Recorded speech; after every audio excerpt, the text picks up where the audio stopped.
quiser colocar embaixo, rapaz. Colocar em cima. Boa noite a todos. Uma alegria estar com vocês aqui mais uma vez na comunidade Pantocrator, né? Quero agradecer essa acolhida. Estou ficando um habitué, né? Daqui a pouco vão achar que eu moro aqui. Tudo bem. Então, algumas ideias básicas daquilo que Monsenhor Juan Cláudio Sanaúja nos colocou na sua conferência inicial.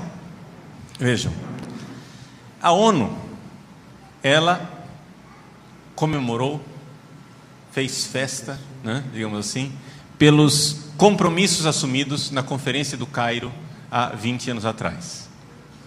Essa é a razão pela qual se justifica plenamente a publicação desse livro, embora seja um livro que já tem a sua idade, né?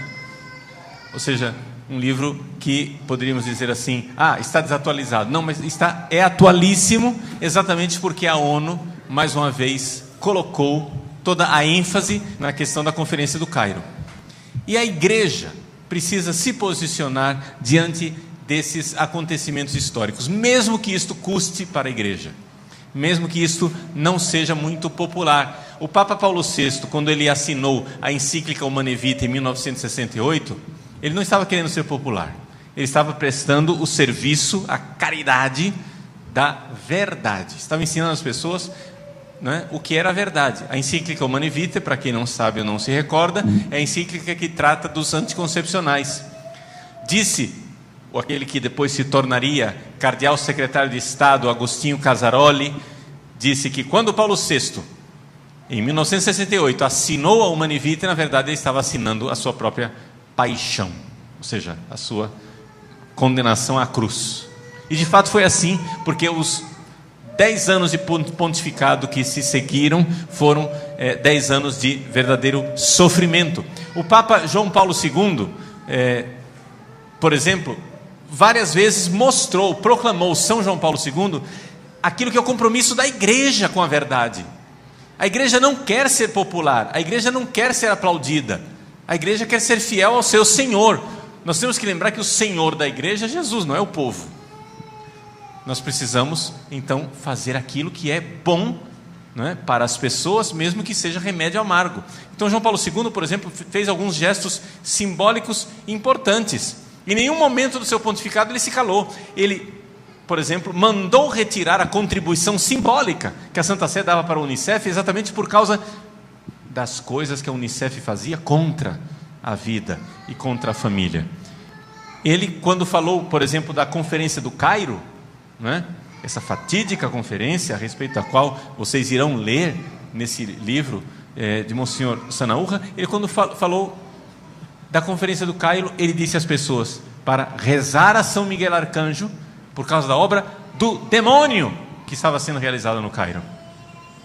Então a igreja, ela sabe falar com toda clareza, e é por isso que nós estamos aqui para prestar esse serviço para vocês com toda clareza. Em nenhum momento o magistério dos papas se calou a respeito destes temas polêmicos.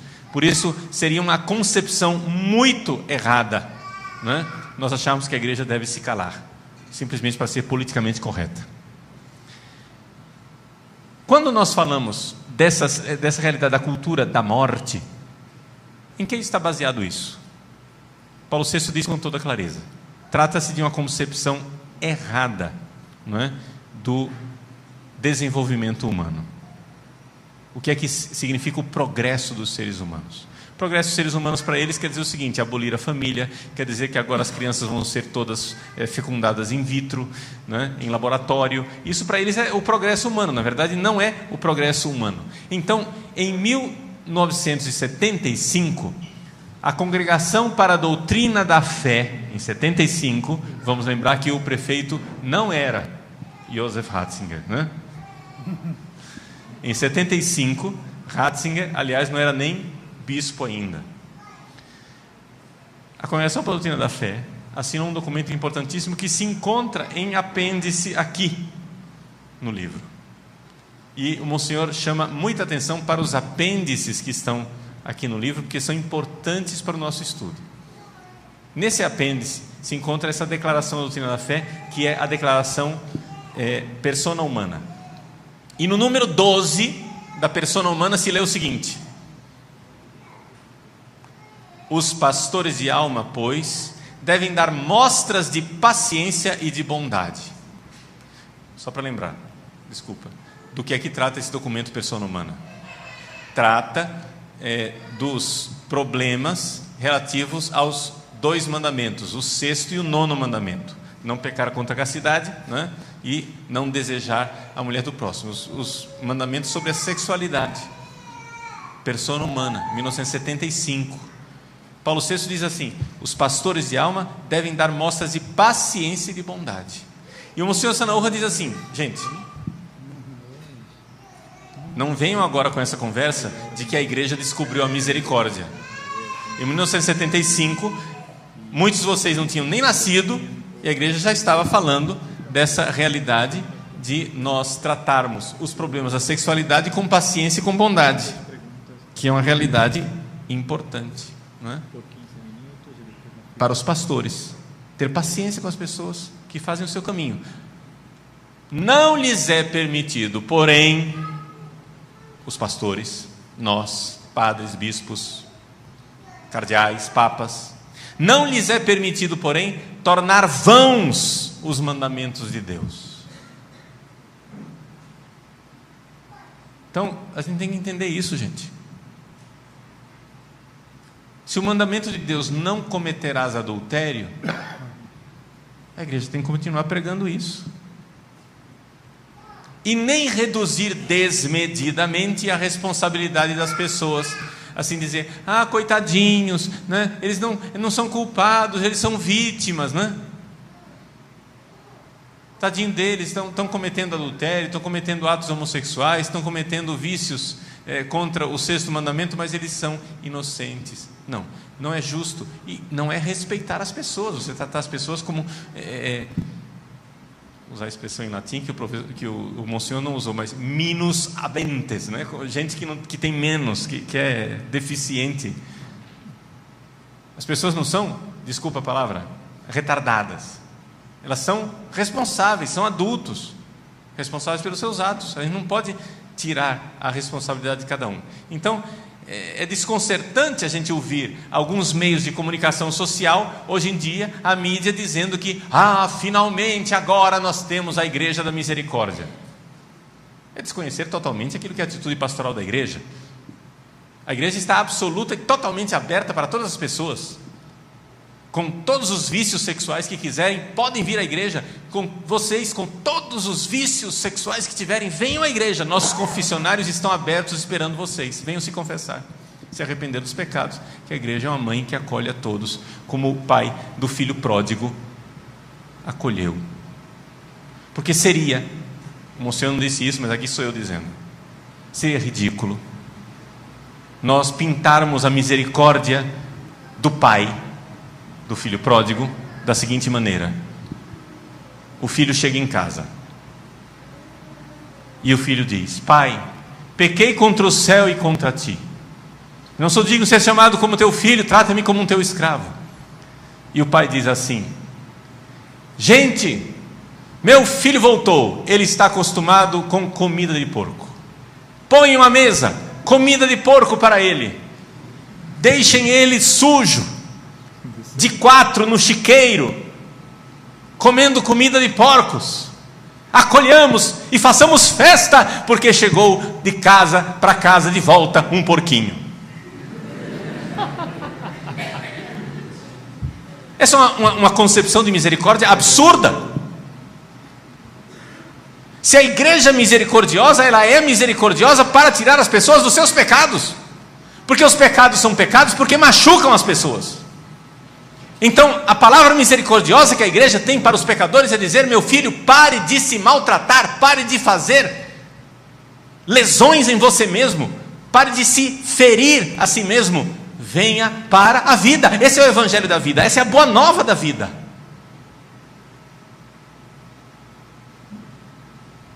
Mas o mundo atual é um mundo louco.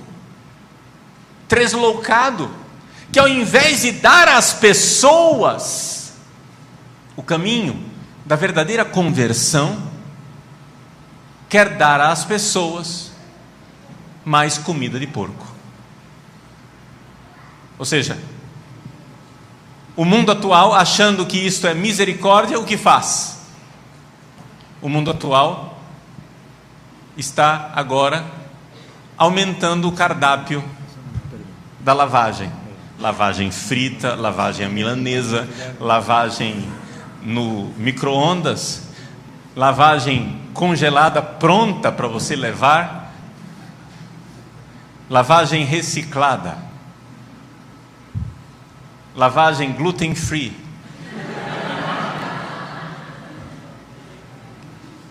lavagem sem lactose, lavagem sem açúcar, lavagem diet, lavagem light, lavagem clean. E assim vai se aumentando. Isso é para eles é misericórdia. Mas isso tem um nome, e o nome disso é escravidão. O pecado nos reduz a escravos. É perfeitamente compreensível que esses homens e mulheres que não conhecem o Evangelho se sintam escravos dos seus pecados e tenham desesperado de sair dos próprios pecados e tenham feito do pecado um projeto de vida. Mas é por isso que nós temos um Evangelho para anunciar. O Evangelho que nós temos para anunciar diz que o pecado não é a única saída. Nós temos um Salvador. É verdade, meu irmão, se você se acha impotente e incapaz de vencer o seu pecado, deixa eu dizer para você, é absoluta e totalmente verdade, você é incapaz mesmo, sem a graça de Deus. Mas com a graça de Deus, foi para a liberdade que Cristo nos libertou. Foi para sermos livres, livres de nossos pecados. Não para fazer dos pecados um projeto de vida. Então, existe uma única forma, um único caminho para nos libertarmos desses grilhões da escravidão, dessa cultura de morte. É nos aproximarmos confiantemente daquele que é o nosso libertador. Essa é a verdadeira teologia da libertação. Nos aproximarmos como mendigos da graça e pedirmos, suplicarmos a Ele que nos dê a graça de amar. Por quê? Porque nós não podemos tratar as pessoas como menor de idade. É isso que Paulo VI está dizendo. Diminuir desmesuradamente a responsabilidade das pessoas e dizer assim: olha, você não faz parte da elite da humanidade que é chamada a crescer até a estatura de Cristo e até a capacidade de amar. Meus irmãos, vamos lembrar que o que a igreja quer nos colocar não é um moralismo, não é um moralismo. O que a igreja quer nos apresentar é o amor, o desafio do amor. É isto que resume toda a ética cristã, toda a moral cristã, e dizer que as pessoas não têm opção de sair dessa cultura de morte, dessa escravidão, é dizer que as pessoas estão condenadas à menor idade espiritual de jamais chegarem ao ponto de amar. Porque vamos nos lembrar que o contrário do amor não é necessariamente o ódio, dizia São João Paulo II. O contrário do amor, muitas vezes, é usar o outro. Como o homossexual, por exemplo, sistematicamente usa os seus parceiros e os descarta. A igreja quer acolher as pessoas com tendência homossexual e deve acolhê-los, Mas quem são essas pessoas com tendência homossexual? Vamos ver, por exemplo, uma pesquisa concreta feita lá onde os homossexuais não são reprimidos pela nossa sociedade cristã, burguesa, recalcada e homofóbica. Chama-se São Francisco, na Califórnia. Em São Francisco existe um bairro chamado Castro, onde os homossexuais têm the gay power, o poder gay. Lá eles mandam, lá eles fazem a lei, e se você é heterossexual ou straight, como dizem os americanos, você é que é anormal. 4 instituições de pesquisa, 2 delas eram pró-gay e 2 delas eram neutras, nenhuma delas cristã. 4 instituições de pesquisa foram a São Francisco e entrevistaram a comunidade homossexual numa pesquisa e chegaram à seguinte amostragem. Eu estou fazendo aqui para vocês um resumo estatístico, onde eu vou considerar somente a estatística mais positiva que eu posso apresentar para vocês dos homossexuais. Pois bem, na cultura homossexual de São Francisco, segundo esses 4 institutos de estatística, de cada 10 homossexuais, somente 4 têm parceiro fixo. Destes 4, somente 1 é fiel ao seu parceiro. E este 1 não será fiel no prazo de 1 ano. O casamento gay é uma quimera. O casamento gay é um ente de razão, é um ser que não existe no mundo real. É estatisticamente nulo, estatisticamente desprezível.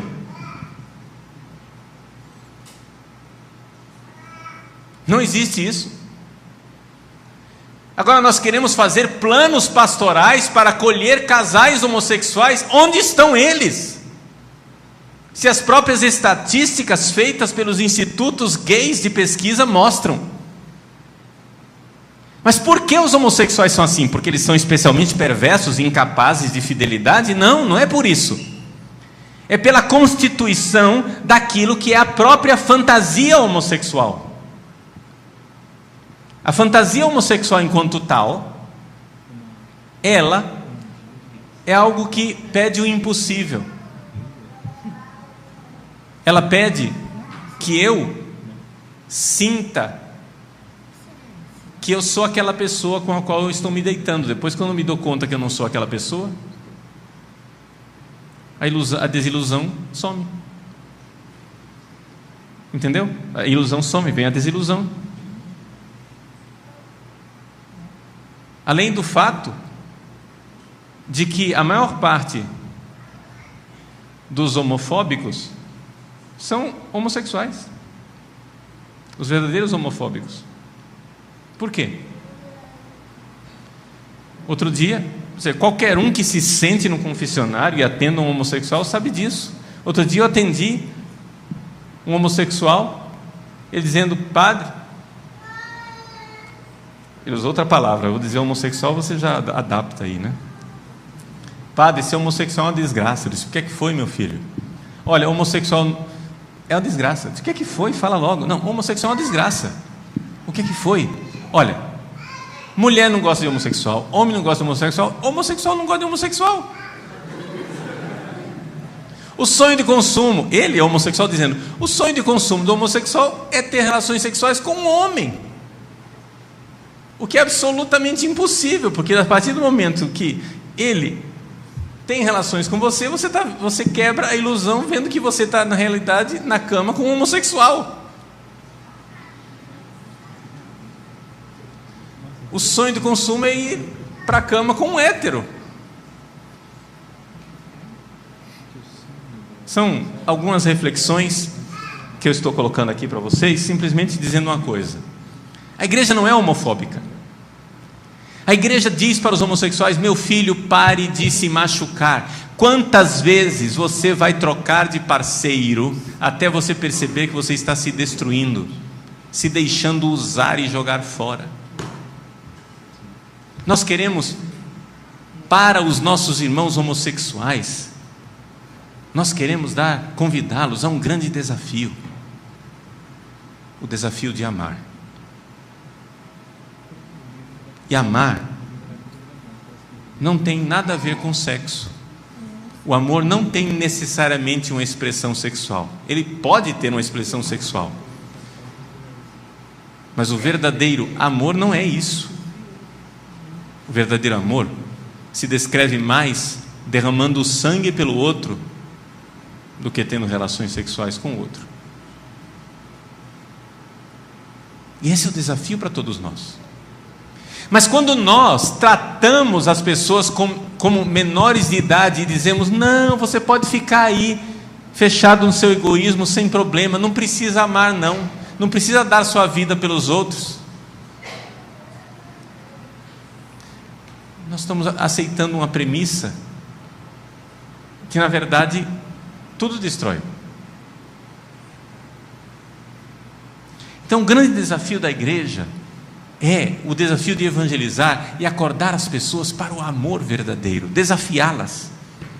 A igreja desafia a mim, Padre Paulo Ricardo, e me incomoda e diz: Padre Paulo Ricardo, saia do seu egoísmo e ame. Ora, dizer que eu não posso desafiar assim os homossexuais, ou os divorciados, ou os recasados, ou sei lá que situação de vida sexual a pessoa viva, dizer que existem grupos de pessoas que não podem receber esse desafio, é a maior falta de caridade.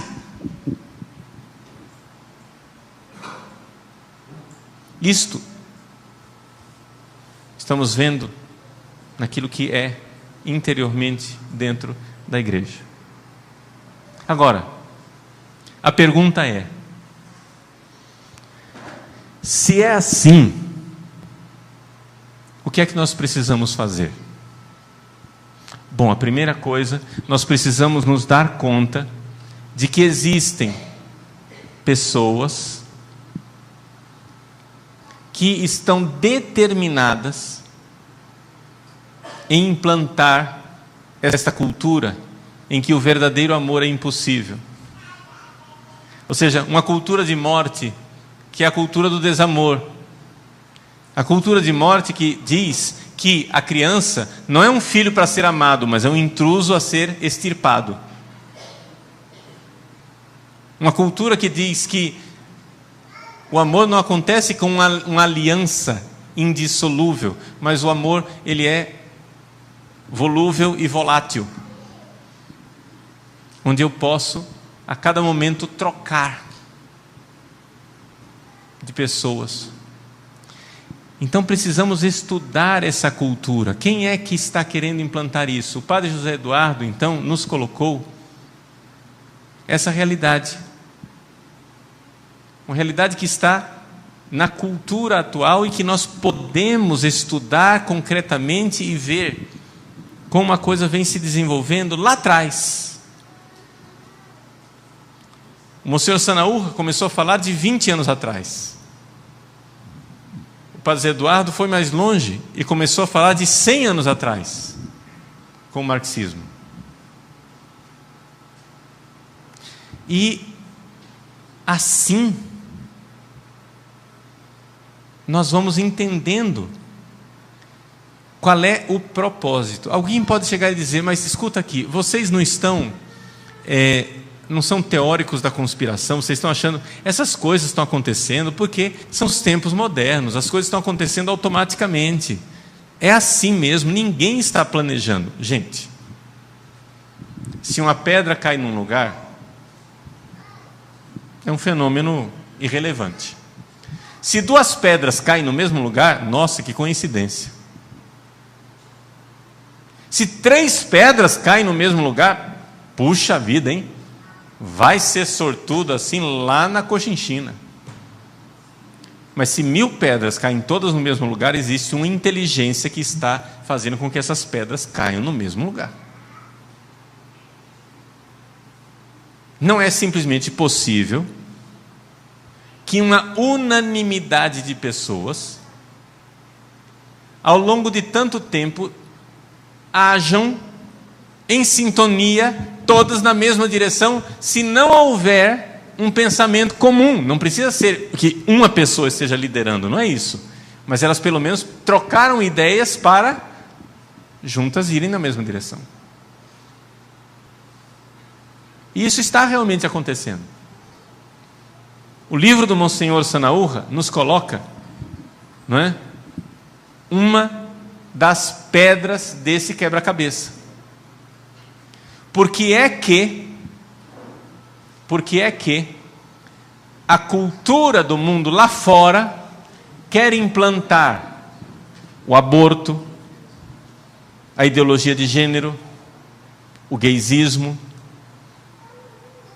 e uma série de outras coisas que vocês vão ver aqui. De onde nasce tudo isso? Consensos, encontros internacionais, não é?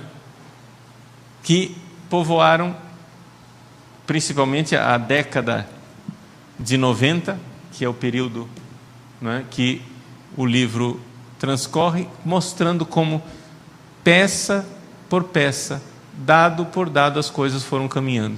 Essa é a importância desse livro, para a gente ter mais alguma coisa para a gente estudar e ir compreendendo as coisas. Agora, vejam, isto fora da igreja. E dentro da igreja, disse o Monsenhor Sanaúja, e aqui eu quero repetir para que fique bem claro. E dentro da igreja, nós temos inimigos da igreja que querem silenciar a igreja. Mas como é que você vai calar a igreja?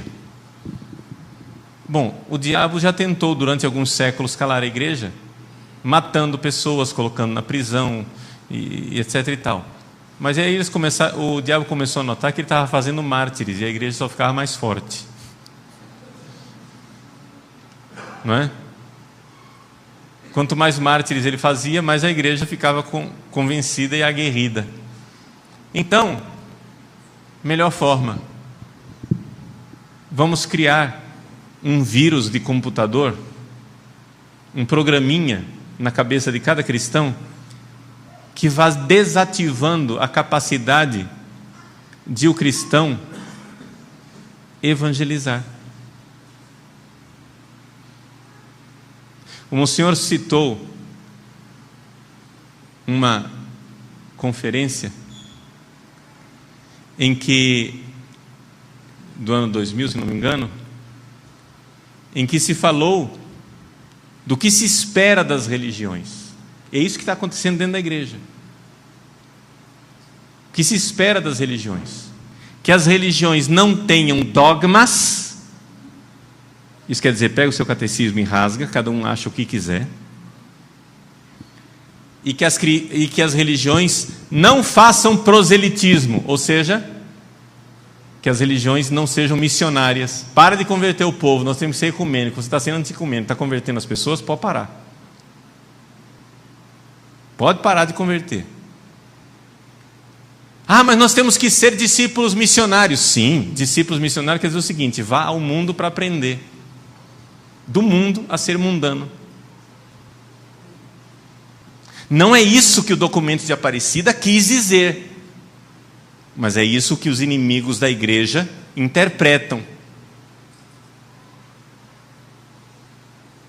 Interpretam que nós temos que ir para o mundo para aprender com o mundo, a ser mundano.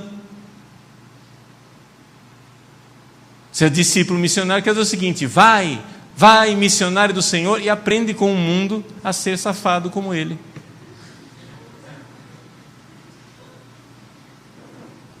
É isso que a igreja pensa? Não. É isso que o documento de Aparecida ensinou? Não. Não é esse o magistério da igreja. Porque o Papa Bento XVI não teria dado a sua chancela ao documento de Aparecida se fosse esse o significado dessas palavras. Mas infelizmente é o que os inimigos da igreja interpretam, que nós cristãos temos que ir para o mundo, para os lugares mais mundanos possíveis, para fecundar o evangelho, mas não para converter ninguém. Ou seja, o resultado disso, gente, é evidente: a igreja se mundaniza. Então é uma igreja que, sem dogmas e sem missionariedade, está fadada à morte. Este vírus foi introjetado. Está aí. O Monsenhor nos colocou. Não é? O que se espera da religião hoje. E eu acho que não é difícil a gente enxergar pessoas que estão dizendo isso hoje em dia.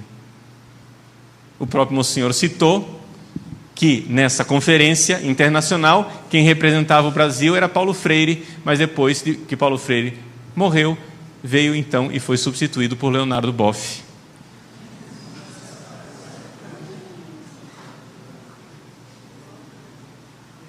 E assim as coisas vão acontecendo dentro da igreja.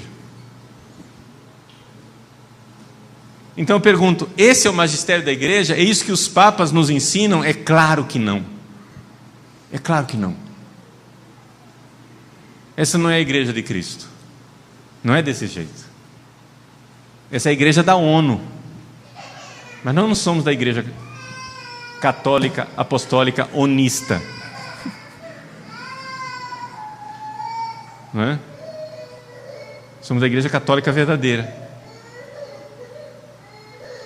Então vamos, né, estudar, ver e, sobretudo, gente, que ninguém saia daqui nem desesperado e nem acabrunhado, esmagado pelas coisas que eu disse. Não, isso deve nos animar ainda mais. Que bom, eu sou chamado a amar esses irmãos também, iluminando, evangelizando, mostrando o grande desafio que é amar. Que beleza, gente, é viver a castidade, ser livre para amar. As pessoas que vivem a verdadeira castidade são livres. Eu nunca vi uma pessoa dizer, eu sou viciado em castidade. A pessoa que é casta pode pecar a qualquer momento, é ou não é?